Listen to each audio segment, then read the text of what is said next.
Well, the Blues were sent packing in unceremonious fashion. The Dogs, they were dogged and they were sent packing as well. The Power coughed up another golden opportunity in the worst way possible. Can they possibly recover?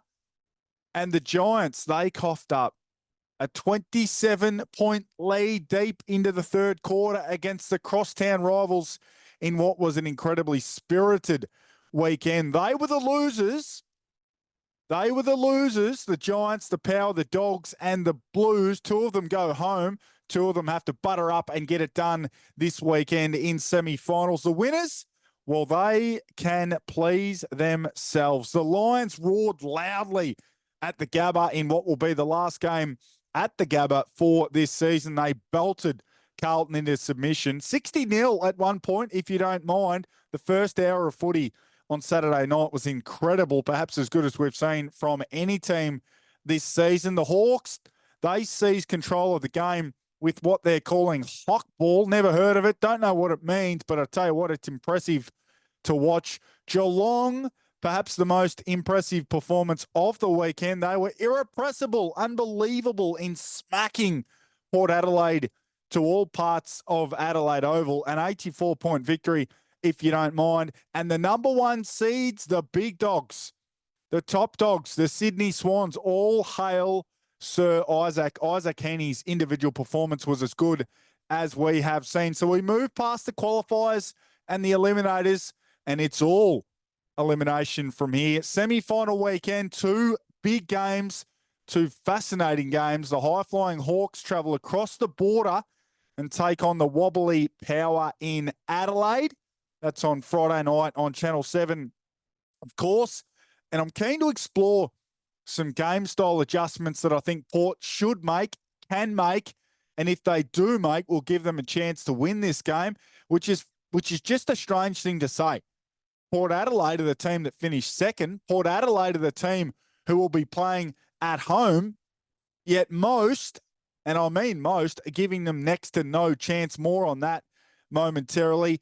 And what I have already claimed or proclaimed as potentially the game of the finals, Brisbane travel to NG Stadium for the first time since round 7, 2020. At my count, about 8 or so of those players in the Brisbane lineup have never played at the Showgrounds in Western Sydney to tackle the Giants. That will be an absolute belter. That will be an absolute cracker. But before we dive into the semis, let's have a look back on what we saw on qualifying final and elimination final weekend. It was Geelong winning by 84 points, 20 goals, 18. It could have been even bigger, the margin. It could have easily been 100 points, and we know Geelong can beat Port Adelaide by 100 or more in finals. We've seen it before, 2007 grand final. Hello. But I ask you, which was more stunning? Was it Geelong's near-perfect performance, their sheer dominance, the 11 goals to 1 second half? Was it Max Holmes just running away from anyone and everyone in a power jumper? Or was it the absolute collapse from Port Adelaide? The no resistance from Port Adelaide? The no energy, the lifeless Port Adelaide? Which was more stunning? Which was more surprising? I know in the current climate in 2024, and probably for the past 10 years, really, we instantly jump to the negative. We instantly jump to Port Adelaide. And I did tweet before the game that if Port were to lose, it would be one of the all-time cough-ups. And I think it is. But you also need to look at Geelong and how good they were, how great they were, and how flawless they were. Now, we know Tom Stewart was out of that game late. The rumours were circulating on Thursday afternoon that he'd already boarded a flight home. He was too sick to be around his teammates. Well, fearful for those on the plane with him. He's probably infected a few of those guys. But I thought the balance and the evenness of that back 6 or 7 looked really good, even without Tom Stewart. The Cats invest a lot of energy and a lot of planning trying to ensure Stewart can be set up to be their best player, certainly out of the back half. But I loved Zach Guthrie's game. He stepped up and rebounded a fair bit as well. So he was a big, big contributor in that game. Of course, I loved, and everyone loved, Lawson Humphries. He was flawless with the ball, perfect by foot. Both feet, doesn't matter, right or left. It's not perfect. It doesn't look perfect, but certainly goes where it needs to go. So Guthrie and Humphries down back were sensational. Jack Henry, I thought, played his best game of the season, airily in defence and certainly with the ball in hand. He was able to hit those short 45s and help kickstart Geelong's ball movement. So from a Geelong perspective, sensational. From a Port perspective, a couple of coaching errors. Now, look, it's easy to sit here in hindsight and say Port did this and did that wrong and mucked up here and mucked up there. But starting Jason Horne-Francis on the bench beggars belief, to be honest. Now, I've asked around for the opposition view, the contrarian's opinion to why he starts on the bench, and they tell me they don't like to have Rozee, Butters, and Horne-Francis around the ball at the same time. They prefer a more balanced group. So Willem Drew might be in there. He might be standing shoulder to shoulder with the opposition's best midfielder, which he tried to do last Thursday night. Ollie Wines goes through there. But I ask you this, in order of preference, Rozee, Butters, and Horne-Francis as a genuine clearance, explosive breakaway player in a big final, Horne-Francis has to be number one.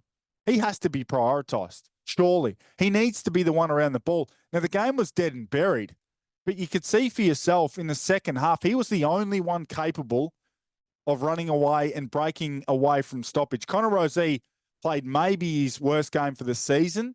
Butters, of course, was subbed out of the game at halftime with a rib, sternum, lung issue.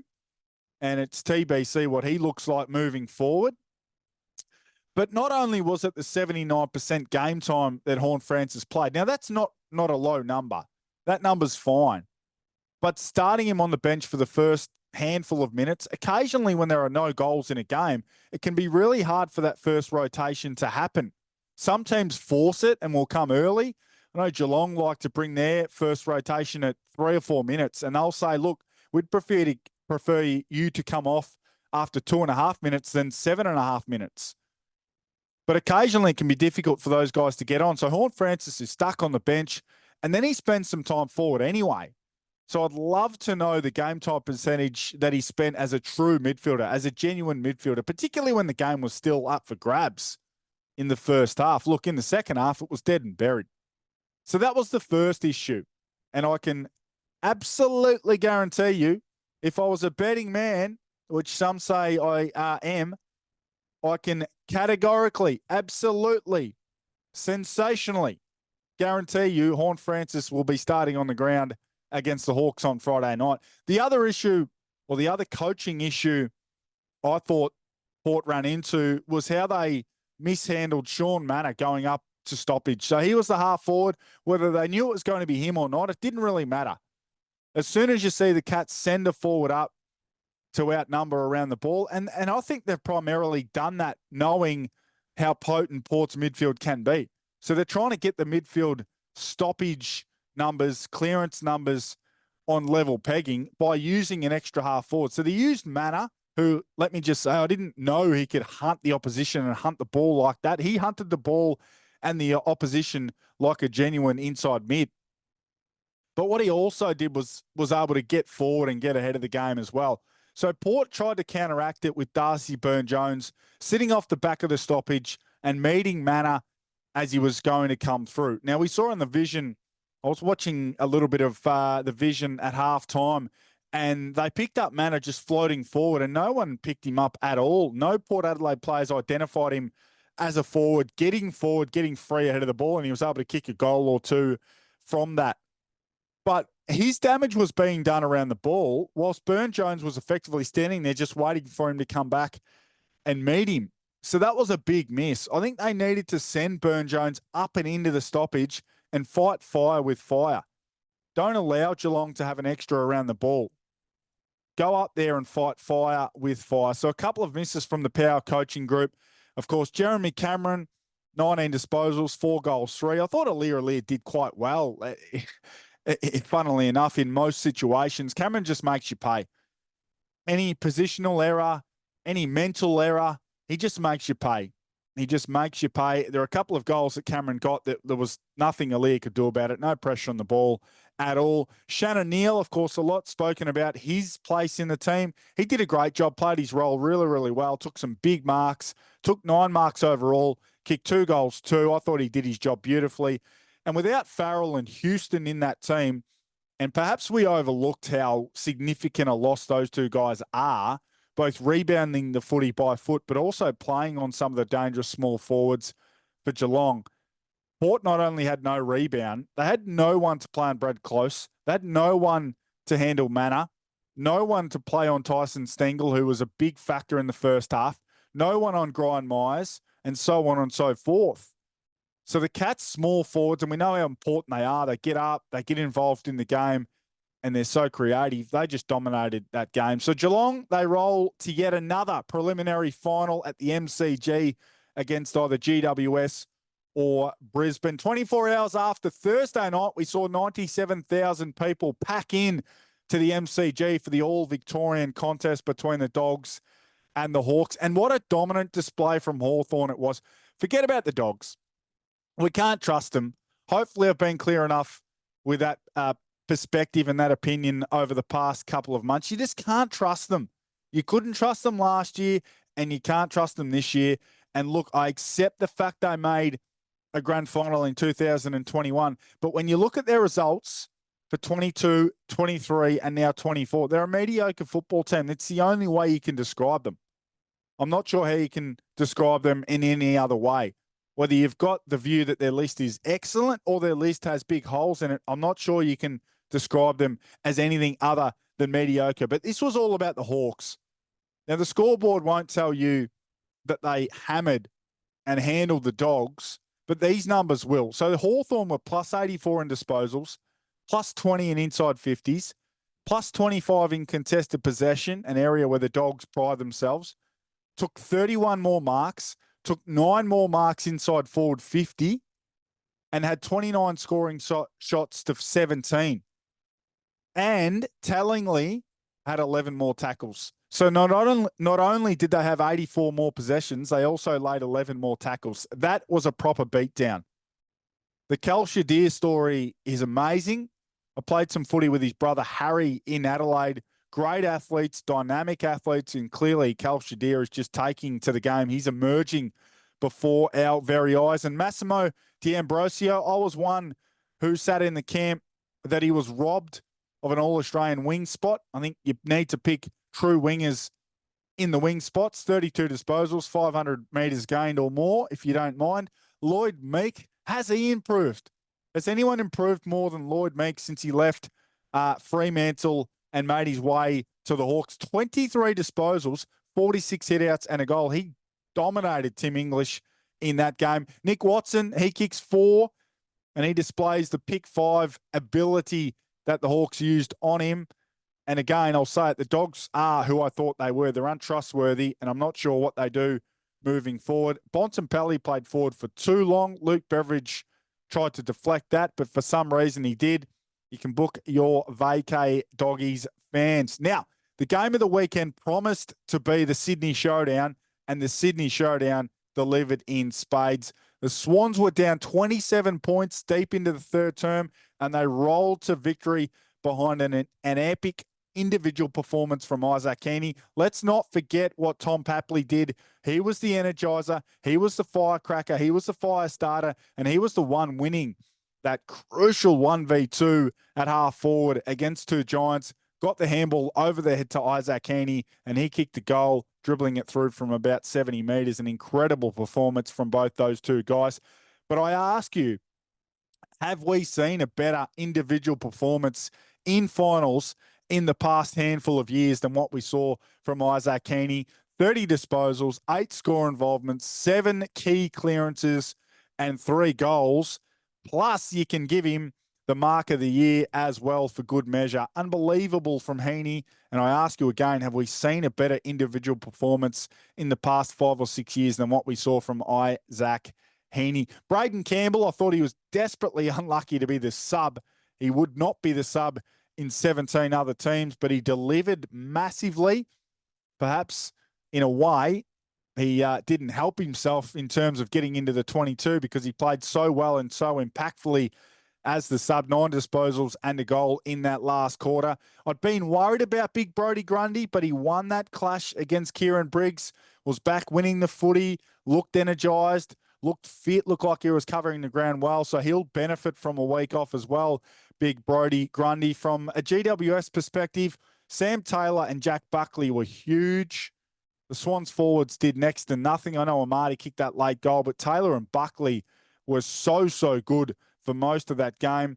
Toby Green's effort, or not effort, but his game was interesting. He was wasteful with the ball in hand. He missed some opportunities.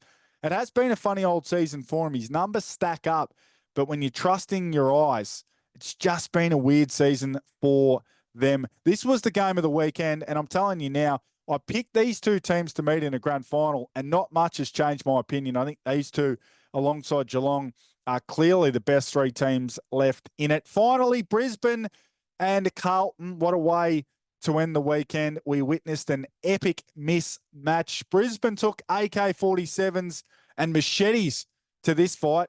Carlton only had butter knives in their kit. They had nothing in their arsenal to get it done. The game quickly morphed from a game of guys who had been injured, guys who were a little bit nervous and tentative, to straight up embarrassment. That first hour, unfortunately, was straight up embarrassing. Tom De Koning, I think, as the sub, was the best indication that these guys weren't right physically and probably emotionally. You're looking around thinking, well, if Tommy's good to go, why is he the sub? Well, I guess being the sub's telling me he's not good to go. How many others aren't good to go? Was Adam Chera a week to 10 days shy of the proper preparation, coming off multiple hamstrings? Like, there were so many guys. We know Sam Doherty wasn't fit to play in terms of match practice, but they took a chance. It didn't work. I do give Carlton a pass. I know not many are. I give them a pass. I think they can rebound strongly in 2025. That's so many injuries at just the wrong time. It all went wrong for them. You might say their form was dipping already, and maybe it was.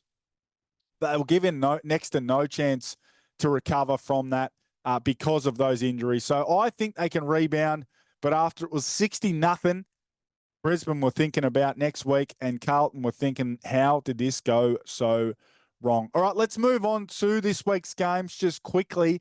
How can Port win? So I mentioned off the top, they need to make a couple of game-style adjustments for them to win. Now, I'm talking about the team that finished second and what they need to do to beat the team who finished sixth at the team who finished second's home ground. Amazing, but that's where we are. Without Houston and Farrell, and giving enormous credit to Hawthorn's defensive system, I think Port needs to be a little bit more precise, a little bit more composed, and perhaps, dare I say it, careful with the ball coming out of their back half. They're incredibly aggressive, trying to bite off a real sizzle kick through the corridor, and when it works, they score. But I like to call those kicks goals no matter what, because if they land and they hit the target, they're a goal for your team. But if they miss the target or they're intercepted, it's a goal to the opposition. And Hawthorn have got so many small, twitchy, fast-footed young guys who can cut those balls off. I think it's just asking for trouble, particularly when the guys who had been making those kicks all season long for Port were Houston and Farrell. And now you're looking at maybe a Bergman. You're rolling one or two others back there, Darcy Byrne-Jones, to try and create that ball movement. It's a dangerous proposition. So I think that's their first adjustment. Not quite as aggressive going through the corridor. You can still look to use the corridor, but use it with shorter kick mark type of ball use. Don't try and sizzle one 40 metres through the air, a foot off the ground, and try and hit a target, because those kicks are going to get cut off. And when they get cut off, you can't defend them. And the other thing, speaking of defending, is perhaps Port Adelaide need to hold a bit of a goalkeeper, a bit of a gatekeeper, an anchor defender this week. And I'm wondering whether it's Asava Ratugolea. He hasn't done much as a forward. He went there out of desperation. He's done a job. But I think, and as poorly as Charlie Dixon was last week, Georgiades with more space, maybe that'll work better for him. I would give great consideration to moving Ratugolea down back and just asking him to keep everyone in front of him. Don't let a Hawthorn player get between you and the goals, and be vocal with that, because Hawthorn are built to take you up high, turn you around, and with their great ball use and foot skills, be able to get that in between kick and then get out the back.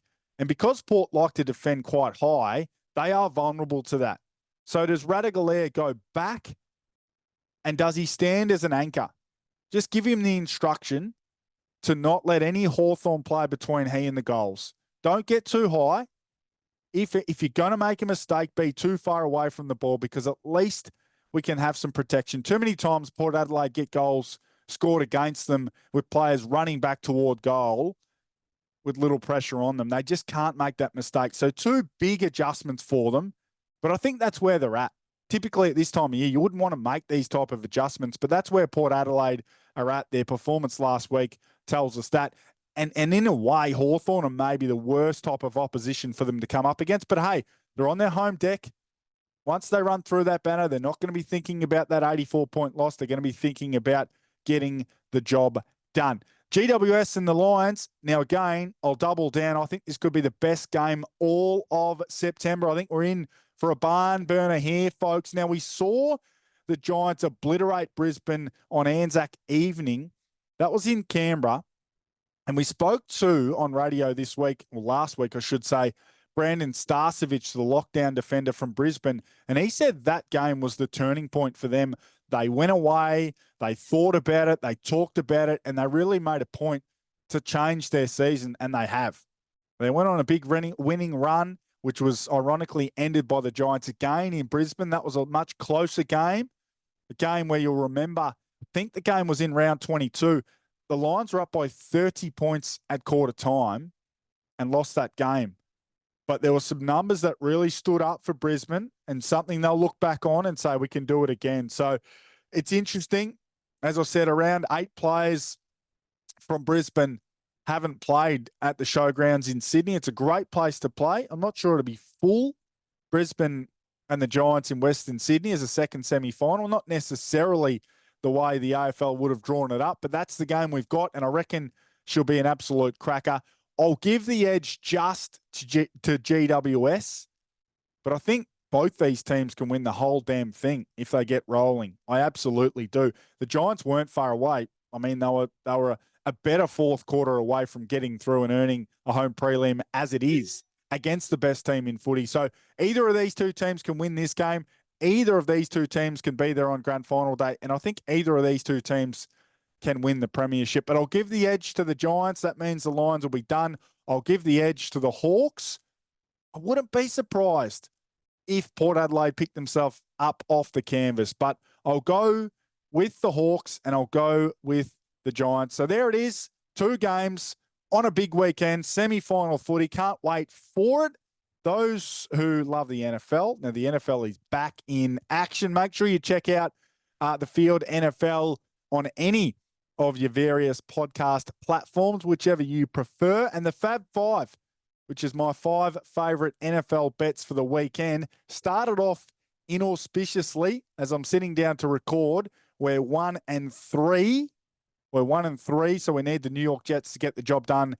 Plus 2.5 for us to go 2-3 on the weekend. But make sure you have a listen to the podcast, have a look at the Fab 5, those that have been watching the AFL show all season long. Stick with us, only a couple of weeks to go, having an absolute blast doing it. And thanks to those who have been watching week in and week out. So we've got 2 games on the slate, the Lions at the Giants, the Hawks at the Power. Enjoy them both. You can see them both live and free on Channel 7. I'll chat to you next week.